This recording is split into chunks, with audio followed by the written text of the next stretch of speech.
대한민국에서 일어난 계엄과 탄핵 사태는 단순한 정치적 실패로 볼 수 없습니다.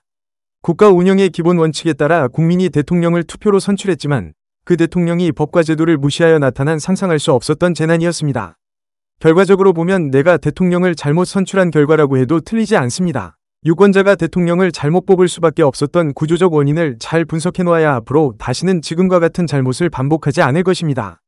유권자의 권리 행사를 제대로 하지 못한 구조적 원인은 다음과 같이 정리할 수 있습니다.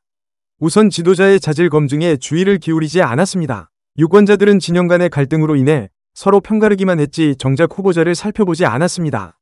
내 진영의 후보가 무조건 되어야 한다는 생각에 후보의 됨됨이는 보지 않았습니다. 선거 캠페인 과정에서 거대 담론에만 집중하고 실제 국정운영 능력이나 법치에 대한 존중, 위기 대응 능력 등 실제 대통령으로서의 자격을 평가하지 못한 것이 문제였습니다. 또한 후보의 언변과 겉모습, 감성적인 메시지에만 이끌려 실제 그 사람이 지도자로서 가져야 할 철학과 국정운영 능력을 가졌는지 제대로 검증하지 못했습니다. 그러다 보니 내가 뽑은 대통령이 민주주의를 경시하고 절차를 무시할 수도 있다는 걸 간과했던 것입니다. 당선 이후 대통령은 법치주의와 삼권 분립의 원칙을 무시하고 헌법을 자신의 도구처럼 다루기 시작했고 국회와 사법부를 적으로 간주하며 자신과 반대되는 세력은 국민이 아닌 숙청의 대상으로 여기는 말과 행동을 자주 보이기 시작했습니다. 이 과정에서 대통령은 여러 언론 매체를 통해 반대 세력의 요구를 반국가 행위로 간주하고 야당과 언론을 반국가 세력으로 표현했다는 것입니다. 당연히 시간이 갈수록 반대 세력에 대한 탄압과 언론에 대한 정보 통제가 강화되었습니다. 이로 인해 우리나라의 세계 언론 자유 지수가 3년 전에 43위 정도였는데 올해는 62위로 급격히 떨어진 것으로 나타났습니다. 그동안 성숙해가는 민주주의 국가로 평가되던 우리나라의 국격이 크게 실추된 것입니다. 민심 위반이 가속화되자 대통령은 급기야 합법적인 퇴진 요구조차 국가전복 음모로 몰며 비상사태 선포와 계엄령 반포를 시도하였습니다. 군 일부와 야합하여 국민들은 생각지도 못한 일을 벌이고야 만 것입니다. 군과 경찰 내부의 갈등, 시민들과의 충돌이 이어지며 국정혼란이 극에 달했고 결국 국회와 헌법재판소에 의해 대통령이 탄핵을 당하게 된 것입니다. 이와 같은 결과는 대통령에 대한 사전 필터링 시스템이 작동하지 못한 것 때문인데 그 이유는 유권자가 후보자를 볼 때 정책보다는 겉에 보이는 사람만을 보고 투표했기 때문일 것입니다. 한 명이 구원자를 기대하며 대통령제를 선택하고 있지만 국민들이 자질이 부족한 인물을 대통령으로 선택하게 되면 결국 그 대통령이 제도 위에 군림하게 됩니다. 그 다음은 우리가 지금 경험하고 있듯이 국민들의 의사와 상관없이 국가체제가 여기저기 망가지는 위험한 상황에 처하게 되어 순식간에 나라가 휘청이게 되는 것입니다. 헌법과 법치, 그리고 견제와 균형의 시스템을 무시한 채 정치인을 영웅처럼 뽑은 결과 먼 과거의 유산인 줄만 알았던 계엄령 선포와 해지, 그리고 대통령 탄핵이라는 충격적인 사건이 현재 우리나라에서 일어나 버리고 만 것입니다. 나라는 극심한 혼란에 빠져들어갔고 대한민국에서 민주주의가 존재하는지도 의심스러워진 상황이 발생했던 것입니다. 이 웃지 못할 환란은 한 사람의 오판이 아닌 유권자 전체의 정치적 판단 실패에서 기인한 국가적 재앙입니다. 지도자는 말이 아니라 가치와 철학, 그리고 제도를 존중하는 태도로 판단해야 한다는 개념은 몇 번이고 강조해도 지나치지 않습니다.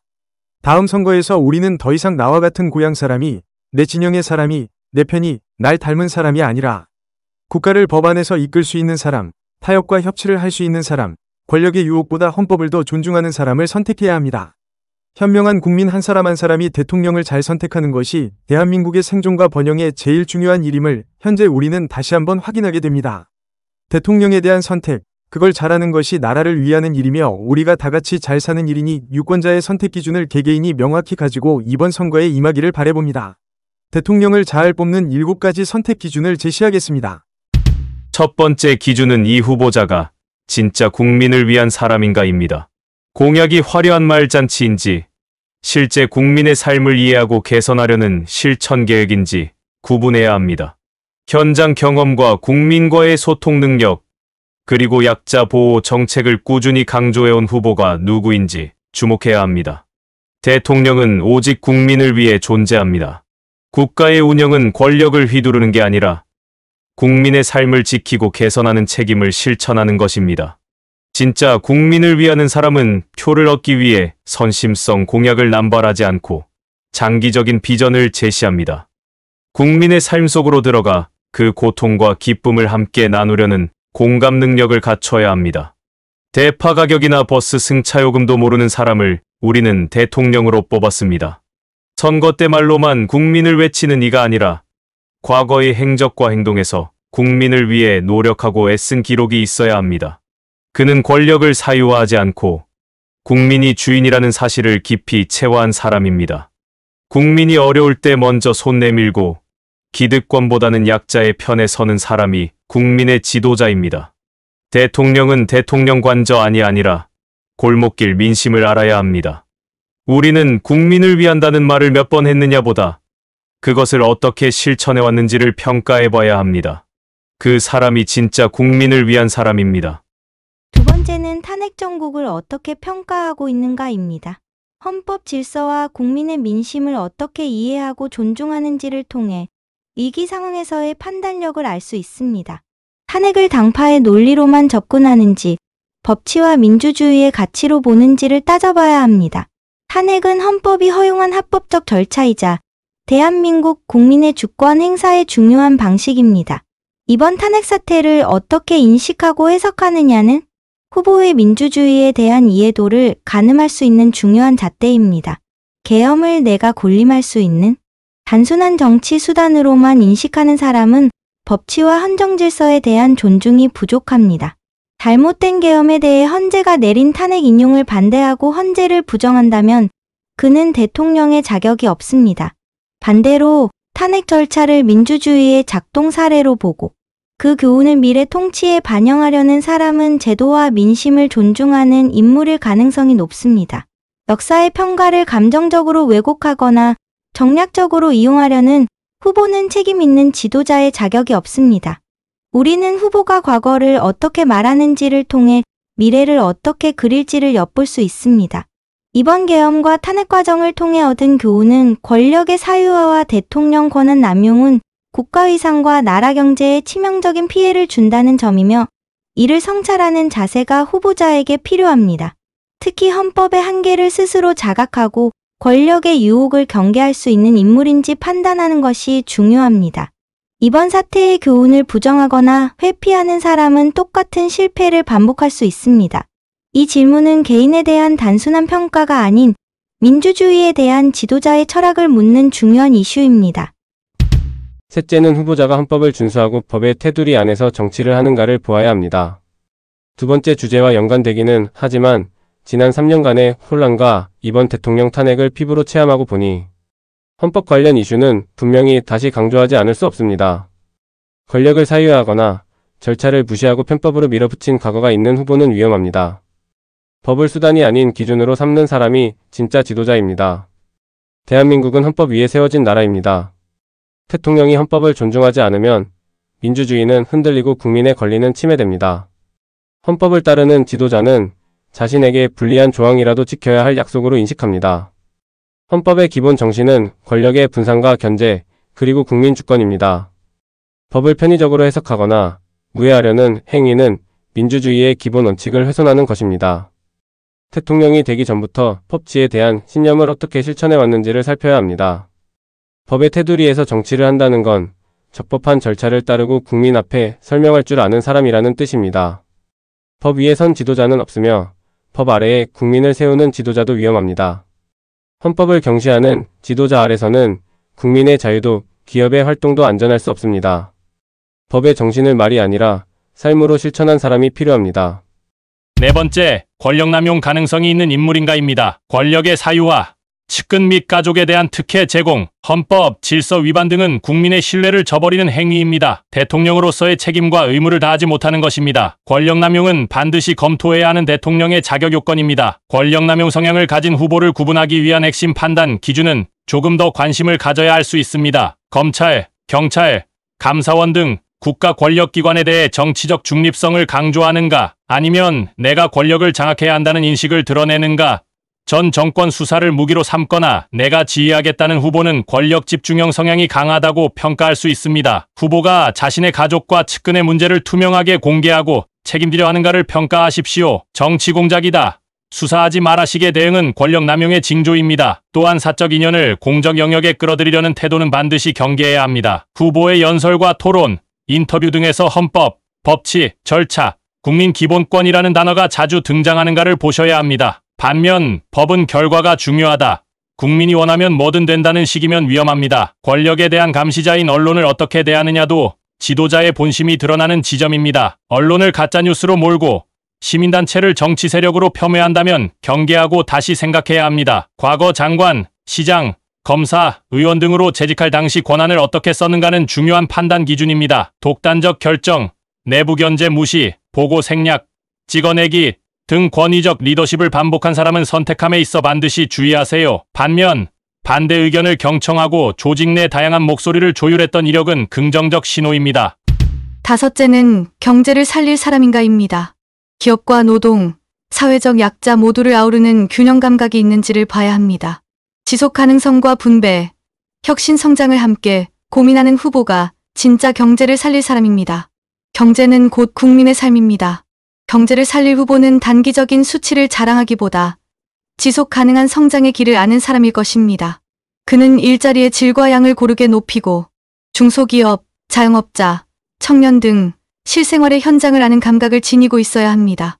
경제는 정치와 분리될 수 없으며 복지와 분배도 성장을 위한 구조로 재설계할 줄 알아야 합니다. 부의 편중을 방치하지 않고 혁신과 형평 사이에서 균형을 찾는 통찰력이 있어야 합니다. 그 후보자의 과거의 업무 경력과 그에 대한 결과를 보면 쉽게 평가할 수 있습니다. 보다 깊이 생각해야 할 부분은 후보자가 구호성 경기부양책보다는 구조개혁과 미래 투자를 병행할 수 있는 의지가 있느냐를 볼 수 있어야 한다는 겁니다. 특히 기후위기, 인구 감소, 디지털 전환 등 거대한 구조 변화 속에서 준비된 전략이 있는지를 봐야 합니다. 재정 건전성과 사회적 안전망을 함께 고려할 줄 아는 이가 진짜 경제 대통령입니다. 경제는 숫자보다 사람입니다. 통계 속 숫자가 아니라 통장 속 잔고를 바꿔줄 수 있는 사람, 그가 진짜 경제를 살릴 사람입니다. 여섯째는 반대 세력과 타협할 수 있는 사람인가입니다. 협치의 정치는 더 이상 선택이 아니라 생존의 문제입니다. 극단이 아닌 대화의 언어로 정치를 할 수 있는 태도와 전력이 있는지 확인해야 합니다. 민주주의는 대화와 타협이 가장 중요한 의견 조정 수단입니다. 모든 국민이 똑같지 않기에 지도자는 다른 의견을 조율하고 설득할 수 있어야 합니다. 국정을 책임질 대통령이 독선적이어서 다른 사람과 전혀 대화하지도 타협하지도 않는 사람이라면 대통령의 제왕적 권력의 압력으로 인해 국가는 마비되고 분열된다는 걸 우린 몇 년 사이에 뼈저리게 경험했습니다. 여소야대 정국일수록 협치는 필수이며 이를 위해 상대를 적이 아닌 파트너로 보는 태도가 필요합니다. 후보의 과거 정치 행보를 통해 협치 능력을 검증해야 합니다. 타 정당과의 대화 경험, 야당 대표나 의원들과의 협상 사례, 갈등을 해결한 방식 등을 확인해야 합니다. 협치란 굽히는 것이 아니라 공동의 목표를 위해 유연하게 나아가는 것입니다. 고집은 리더십이 아니며 불통은 국정의 실패로 직결됩니다.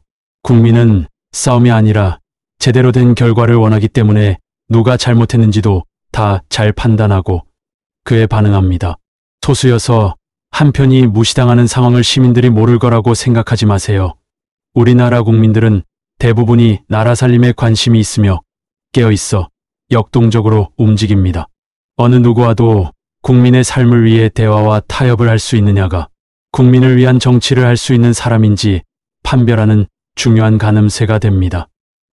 일곱째, 후보자는 시대 정신을 가지고 있는가입니다. 세상은 끊임없이 변화합니다. 기후위기, 디지털 전환, 불평등, 다양성과 공존 등 당대의 과제를 정확히 인식하고 구체적인 해법을 제시하는 후보를 선택해야 합니다. 이는 단순히 행정 능력뿐이 아니라 철학이 필요한 문제입니다. 지도자는 시대 정신을 가지고 그에 맞는 해법을 제시할 수 있어야 합니다. 과거에 머무는 사람은 미래를 책임질 수 없습니다. 시민들의 고통과 열망이 무엇인지 감각적으로 이해하고 그에 대한 정책을 설계할 수 있어야 합니다. 시대 정신은 표로 당선되기 위한 전략이 아니라 국민을 향한 신념이자 미래의 비전입니다. 지금 이 시대가 요구하는 가치와 방향을 말할 수 있는 후보를 찾으십시오. 그 사람의 말 속에 지금 시대의 목소리가 녹아있는지를 확인하십시오. 우리는